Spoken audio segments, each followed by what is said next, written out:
Lagi rame nih ya masalah giveaway palsu. Ya, pertama ya langsung aja gue sebut bahwa gue tidak bilang semua giveaway itu palsu dan semua giveaway itu buruk. Gue nggak bilang begitu. Toh gue sendiri juga suka bikin giveaway, walaupun nominalnya nggak wah-wah banget. Tapi apakah memang dalam dunia sosial media itu ada giveaway yang palsu? Gue akan bilang ada. Kok bisa dan gimana cara bikinnya? Tenang.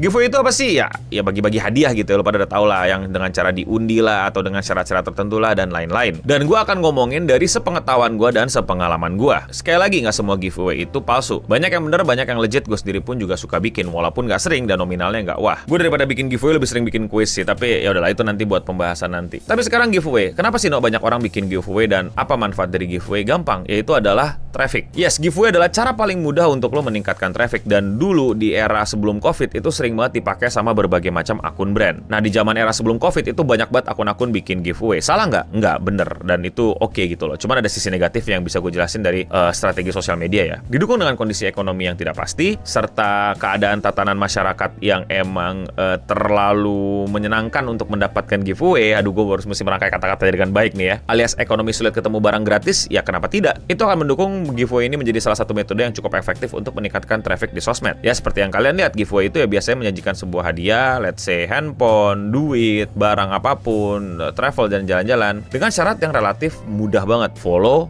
komen, mention 3 teman kamu, dan lain-lain. Salah nggak, Enggak, itu justru cara yang paling efektif untuk mendapatkan traffic yang sangat luar biasa. Karena pertama, seperti yang gue udah singgung dalam ilmu sosial media, sebuah postingan atau sebuah konten itu akan meledak banget ketika banyak engagement. Jadi kalau makin banyak orang komen, share, save, atau bahkan follow gara-gara lihat konten itu, nonton sampai habis, itu bakal bikin konten yang meledak. Bayangin, setiap orang nonton pasti komen. Udah gitu komennya di-mention ke 3 temennya. Temennya dapat notifikasi dan temennya ngeliat kontennya, temennya juga pengen ikutan. Di kolom komentarnya dia komen lagi. Dia mention lagi 3 temennya buat ikutan, 3 temennya lihat lagi, dan lain-lain dan lain-lain. Belum lagi orang nemu yang gara-gara for you page tanpa harus ke mention. Dia mention temennya lagi, dan lain-lain dan lain-lain. Belum di DM dan lain-lain. Belum lagi yang ditambah yang like-nya paling banyak, di-share ke teman-temannya, minta bantuan untuk nge-like, kontennya terlihat lagi. Makin naik kontennya makin rame dan lain-lain dan lain-lain. Jadi satu konten giveaway itu dapat nge-farming, apalagi buat akun-akun baru, untuk bisa dapetin engagement yang luar biasa dan menghasilkan reach yang sangat luar biasa, dan tentu saja jumlah followers yang luar biasa. Seberapa parah sih sosial media dan internet? Parah banget. Apalagi kalau kalian langsung nyemplung aja tanpa tahu itu apa. Jadi sosial media itu apa dan apa bahayanya buat kita? Gue udah bahas di buku gue,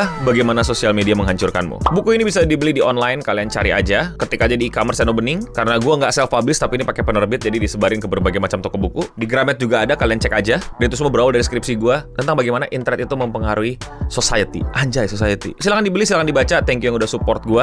Now back to the video. Nah, sisi negatifnya dari mana sih? Sisi negatifnya adalah ya orang-orang ini ke akun kamu itu karena giveaway-nya, bukan karena jualannya, bukan karena konten kamu yang lain, bukan karena seberapa menarik kamu. Orang suka nonton konten kamu karena giveaway. Jadi kalau misalnya kamu ngasih konten joget biasa, konten review makan, konten produk baru kamu, kemungkinan ditontonnya sangat kecil. Kalaupun ditonton, ya ditonton aja, abis itu komennya isinya minta giveaway lagi. Maka kamu mesti bikin konten-konten giveaway lagi untuk bisa mendapatkan jumlah reach, engagement, dan traffic yang sangat luar biasa kayak sebelum-belumnya. Ya ada caranya lah untuk menyeimbangkan itu, tapi ujung-ujungnya mesti balik ke giveaway lagi. Jadi ya positif negatifnya tergantung dari kalian yang mau pakai metode ini. Gimana lu mau oke-oke aja apa enggak dan lain-lain, dan bahkan bisa disesuaikan sih kalau misalnya lu emang brand gitu ya, dan emang brandnya itu pengen giveaway brand dia sendiri gitu, produk dia sendiri, ya biasanya sih aman-aman aja. Karena ya orang udah follow karena produknya, giveaway kebetulan produknya, ya orang follow lagi biar lebih tahu update tentang produknya dan lain-lain, which is good. Ini yang kocak waktu itu, orang jualan semacam casing handphone tapi giveaway-nya handphonenya, terus ya casingnya pas dipromoin ya nggak laku karena nggak ada yang mau beli, orang ngincer giveaway handphonenya doang. Dan banyak contoh kasusnya lagi lah. Gue rasa kalian pasti paham dengan konsep giveaway itu positif negatifnya kayak gimana. Lagi-lagi tidak salah, gue pun menganjurkan berbagai macam klien gue untuk melakukan giveaway, apalagi kalau misalnya momennya tepat dan caranya tepat. Itu adalah konten yang sangat bagus dan senjata yang paling mutakhir untuk ngedapetin reach baru, ngebalikin engagement dan lain-lain. Tapi negatifnya seperti yang gue udah singgung,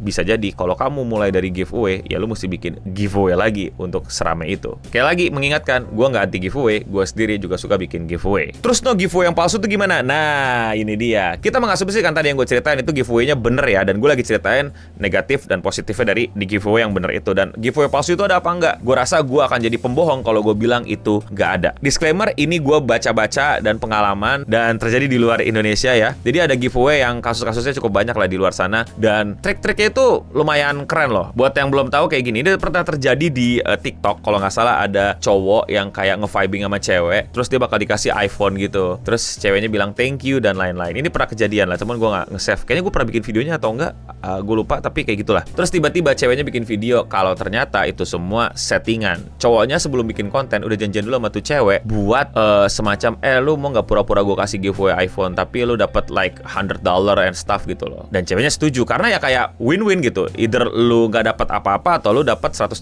tapi di depan kamera lu dapatnya iPhone. Aslinya cuma dapat $100, ngerti gak sih lo? Ya lumayan lah dapat $100 daripada dapat iPhone. Itu pernah terjadi di Amerika. Ada juga waktu itu dari Rusia, gue lupa kayak gimana detailnya, tapi itu sampai ketangkap kamera. Jadi dia ngasih iPhone ke anak kecil, terus pas off cam iPhone-nya pas dibuka kosong, anak kecilnya nangis, terus si orang ini nyeritain kalau ya kan konten giveaway kayak gitu, kamu dapat ini aja kayak dikasih duit atau apa. Emaknya protes dan lain-lain, sampai gue lupa sampai dituntut hukum penipuan apa enggak, tapi jadi kasus dan rame tuh di Rusia tentang giveaway konten palsu seperti itu. Berikutnya konten palsu kayak gimana lagi, No? Nah, ini yang banyak, yaitu adalah bahkan di Amerika saking udah seringnya banyak kepalsuan-kepalsuan dalam pengkontenan, itu tuh ada orang-orang model, figuran, maaf ya, orang-orang yang belum terkenal tapi pengen masuk ke dunia acting. Itu emang specialty-nya di hire. Gue kasih tau, specialty-nya di hire untuk konten-konten kayak gitu. Jadi mereka ini adalah konten-konten yang biasanya kena prank, kena apa segala macam yang seakan-akan terjadi dengan authentic real life, tidak ada settingan, kelihatan sangat real gitu loh. Nyatanya mereka itu disewa, mereka itu figuran, aktor-aktor dan model yang bisa disewa. Makanya kalau lu lihat kenapa konten-konten giveaway di, gue ngomongin Amerika ya, itu kayak kok pemenangnya kayak cakep banget, ceweknya kayak cantik banget, cowoknya kayak keren banget gitu. Well, ada juga yang ngegembelin dirinya biar lebih meyakinkan. Itu mereka tuh aktor atau model yang dibayar untuk konten-konten giveaway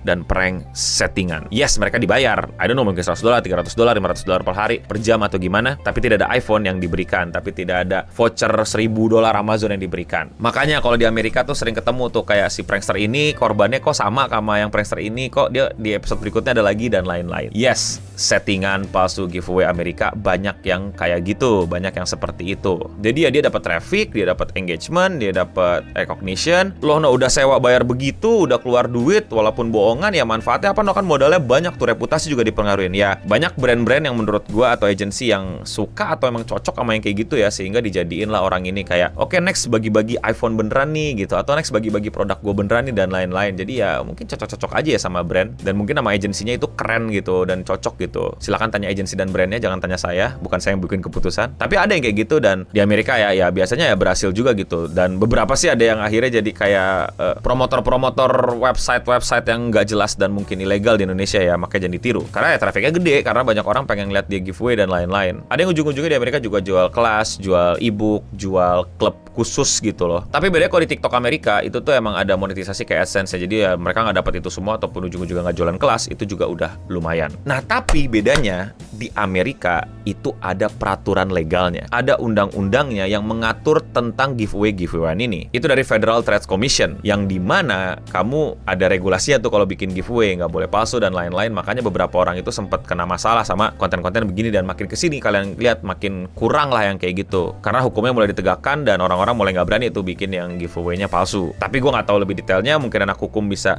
bantu gue di kolom komentar di bawah. Kalau di sini gimana bang? Maaf, saya tidak tahu dan saya kurang tahu. Mungkin teman-teman bisa share aja di kolom komentar di bawah. Lagi-lagi info yang gue bagikan adalah info bagaimana cara giveaway palsu terjadi di konten kreator luar yang dimana gue sering ikutin dan nontonin. Mungkin bisa dijadikan ilmu, pembelajaran, atau ya biar kehati-hatian, biar teman-teman gak tergoda sama giveaway yang mungkin bahkan sampai penipuan. Yes, hati-hati loh, udah banyak korbannya. Ini beneran terjadi, kayak dapat giveaway ini tapi ternyata mesti bayar ini dulu, bayar pajak dulu, bayar potongan dulu, bayar administrasi dulu dan lain-lain, tapi kalian gak dapat giveaway-nya. Itu juga hati-hati, itu berbahaya, jangan sampai kalian jadi korbannya. Pelajari baik-baik, teliti baik-baik, atau ya nggak usah diikutin, nggak wajib kok diikutin. Jadi ya konten ini untuk edukasi ya, hati-hati jangan sampai kalian kena yang penipuan dan kalian jadi lebih paham kenapa giveaway itu ada sisi baiknya dan sisi buruknya di sosial media, dan trik-trik bagaimana sih konten kreator luar bikin giveaway itu sebenarnya kok kayaknya mereka kayak duitnya nggak habis-habis. Enggak, banyak yang juga settingan. Ada kritik, ada komentar, ada koreksi, atau kalian punya pengalaman juga mengenai hal ini, silahkan di kolom komentar di bawah. Kalau kalian suka sama pembahasan di luar Indonesia kayak gini dan kalian mau support gue, lakuin dengan sesimpel klik tombol subscribe atau tombol like. Dan komentar untuk hari ini datang dari video drama Marvel Rivals turnamen 40.000 yang dimana ada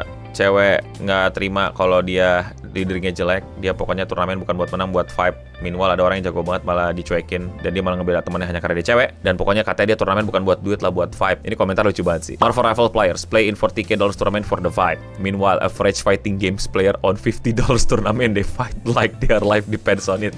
Ini meme udah mulai banyak anjing. Sama kayak yang di Indonesia juga ada apa? Meanwhile average FIFA player fighting for chicken teriyaki ball, tau gak lu? Dia cuma chicken teriyaki ball dibeliin sama temen. Like their life depends on it. Gue pribadi gue orang yang kompe, jadi gue ngerti perasaan-perasaan orang kompe gitu. Jadi kayak ya gitulah. Mau komentar yang dibacain? Simple, komen aja di kolom komentar di bawah. Sekian seputar internet untuk episode kali ini. Gue udah Bening pamit undur diri. Dan untuk kita semua, stay clean and sound.